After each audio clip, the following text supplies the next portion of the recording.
Magandang tanghali po. Ito po yung ating tanghalian for today. Ito po yung ating, ito po yung ating pinakbet. Nalagyan ko po yan siya ng bagoong na isda.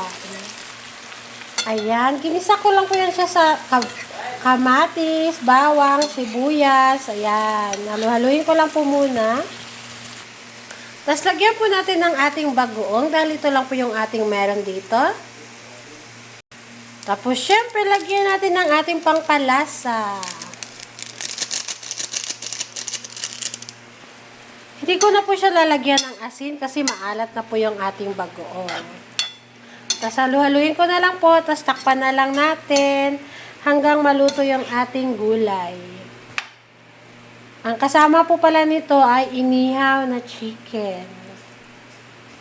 Ayan. Takpan lang po natin.